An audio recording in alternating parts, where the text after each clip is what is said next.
This is People in Power. I'm Summer El-Shahat. On today's program, drug money. The company made about $180 billion selling 12 drugs. They paid $2.3 billion in fines. That is a good business plan.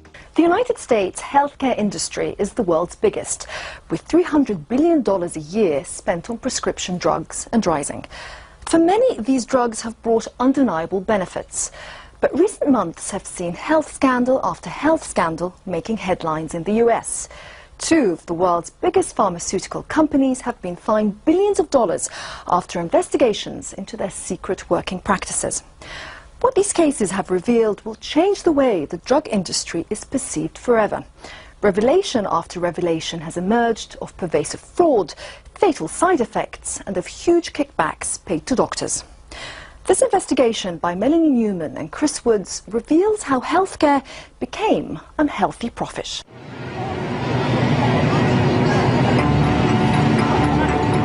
Thanks to modern medicine, many of us are living longer, healthier lives than ever before. But here in America, a disturbing trend is emerging of drug companies putting profits before patients. There's so much money to be made in stealing from the United States healthcare system. One of the things we are now looking at is going after executives in these companies and holding them personally accountable. A decade ago, David was prescribed Risperdal for a psychiatric illness, a drug made by Johnson & Johnson. US authorities had never approved Risperdal for treating his disorder. It had devastating consequences, he says. He's now wheelchair-bound with diabetes and Parkinson's. In a lawsuit against Johnson & Johnson, he blames Risperdal. His lawyers have asked that we protect his identity. All I can say is about Risperdal is, like, I'm holding myself together right now, but between the Parkinson's and the diabetes, it really has done the job on me. It's a bad drug, and it should be banned. I'm a living example. No life. US regulators have ruled that Johnson & Johnson misled doctors about potentially fatal risks associated with the drug, including diabetes. And did it help you at all? No, no. Psychologically, it didn't do anything for me. It just made me sick. You know, the manufacturer of this drug, Johnson & Johnson, Yes. what would you like to say to them?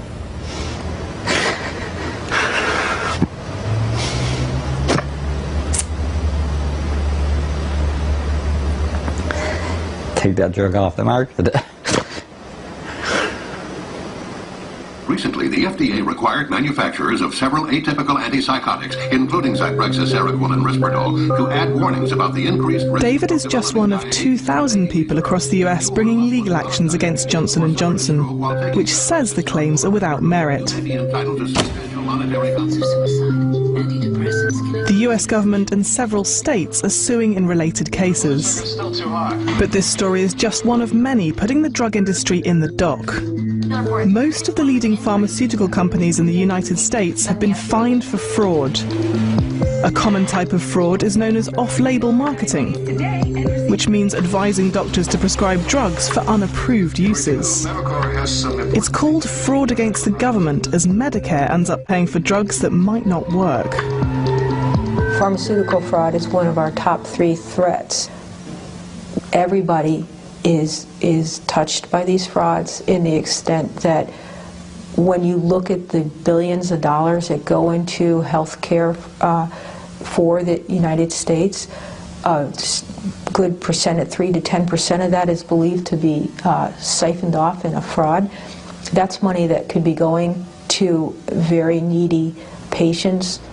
And things seem to be getting worse. Dr. Dan Carlett, who blogs about the drugs industry, has tracked the changes. In the mid to late 1990s, this culture of inevitability of creating blockbuster drugs, I think, began to filter throughout the industries, all of the companies. And it became an issue where if you were a drug company and you did not have a blockbuster drug and you weren't making at least $1 billion a year on a drug, you were losing out and you had to get yourself together. And the way to get yourself together was to skirt the regulations, to not be afraid of being corrupt. But the US government is fighting back. In the last 2 years alone, it's fined 6 of America's top 10 pharmaceutical companies for fraud. Investigations are ongoing against another 3. Of the 10, only Roche remains untouched. In this period, the industry has had to pay out over $5 billion in fines. And at the top of the list sits Pfizer, the world's biggest drug company, with a global net profit of $8.6 billion. In September 2009, Pfizer settled civil and criminal charges with the federal government for illegally marketing 4 drugs. The Pfizer Corporation just paid $2.3 billion for fraud. It's the biggest fraud case in U.S. history, biggest criminal fine, biggest False Claims Act case. The company made about $180 billion selling 12 drugs. They paid $2.3 billion in fines. That is a good business plan. And Pfizer certainly had an interesting way of doing business. Witnesses in the case revealed just how the company persuaded doctors to prescribe its drugs. It entertained them in strip clubs. It told them that the blues teenagers feel when they don't make the football team were signs of treatable depression. And it paid them to endorse Pfizer drugs. One doctor received $150,000 in a year. Details of Pfizer's behavior came to light thanks to a small band of whistleblowers. Glenn DeMott was a top Pfizer rep selling the drug Bextra and earning $100,000 a year. They were training us to say things to physicians that were not accurate. Bextra was not approved to be used for acute pain. And we were out there trying to get standing orders for acute pain. So that just wasn't going to work for me. I didn't even understand why we were doing it. When DeMott raised concerns with his bosses about their marketing tactics, he was forced out of his job and hasn't worked since. So you sort of get isolated and then they just start throwing things at you to make you uncomfortable. I was never told exactly why I was on administrative leave. I repeatedly asked the question, but they would not respond. DeMott took his concerns to the Department of Justice and filed a legal claim. 5 years later, he shared $7.4 million from the Pfizer settlement with 4 other whistleblowers. Pfizer told us it accepted full responsibility for improper past promotional practices related to Bextra and one other drug. But it denied all other allegations made by the whistleblowers. DeMott is one of a growing army of whistleblowers exposing medical corruption across America. This is largely thanks to a US law called qui tam, from the Latin on behalf of the king. It allows individuals with a knowledge of fraud against the government to bring a legal case on its behalf and share in the proceeds. So if a whistleblower is successful in pursuing his or her case, they can realize 20–30% of the proceeds, depending on the facts. Lewis Morris is chief lawyer for the gigantic US Health Department. He's increasingly using qui tam and whistleblowers to expose drug industry corruption. They bring in information that we would not likely discover just through looking at documents, for example. They've been in the corporate suites when the fraud was hatched. They were in the marketing department when the scheme to enlist doctors was cooked up. So they bring in tremendous intelligence into our effort. But qui tam has fierce critics. Harvard University's Professor Thomas Stossel, who has received millions of dollars in advisory fees from drug companies, is one of them. He's adamant that qui tam is all about clever lawyers selecting isolated evidence from a sea of documents. We have a prosecutorial extortion racket. It seems there's a lot of emphasis on emails and off-the-cuff statements that people make in the heat of their enthusiasm to sell products, and that whether that's worth billions of dollars, I'm not so sure. The number of drug companies and related industries involved in qui tam cases has soared in recent years. Today there are almost 1,000 outstanding qui tam healthcare cases, each of which has the potential to cost the industry millions. And the law is having a longer-term impact on how the drug industry operates. Pfizer wasn't just fined, it also had to sign binding agreements forcing it to publish certain information. These agreements and the cases themselves have blown apart the secretive world of Big Pharma.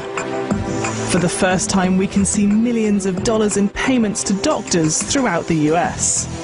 The amount of money, the amount of payola, the kickbacks that doctors get is absolutely jaw-dropping.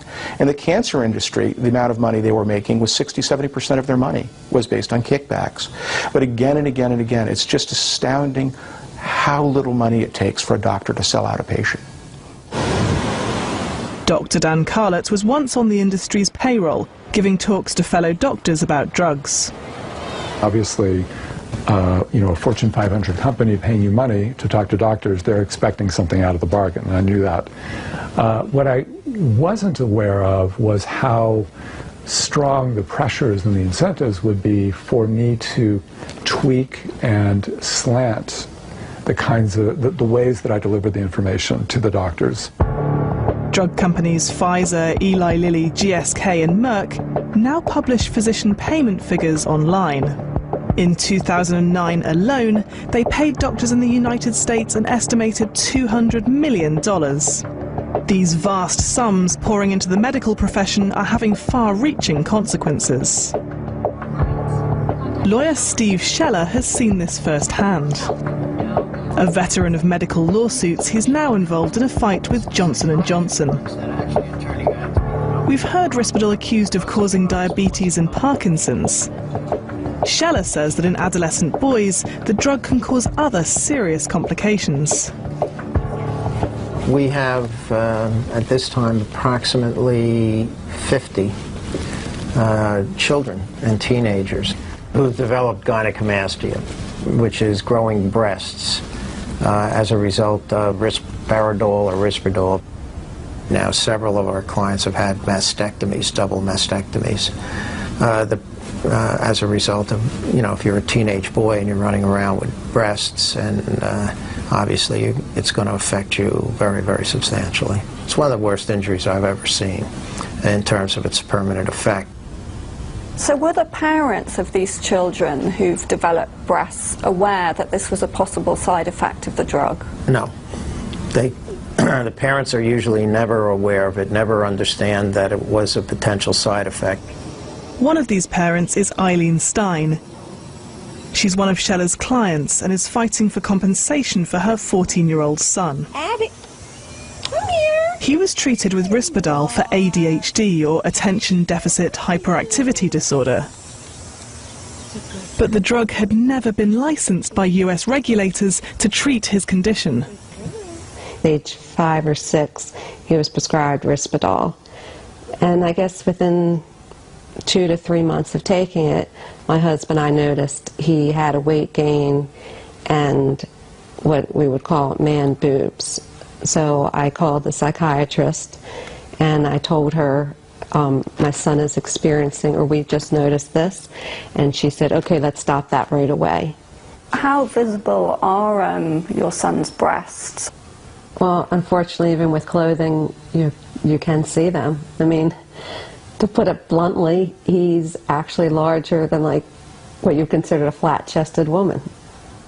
It started to affect him really emotionally when he went to school and another student actually said to him, "You have boobs," or "Why do you have boobs?"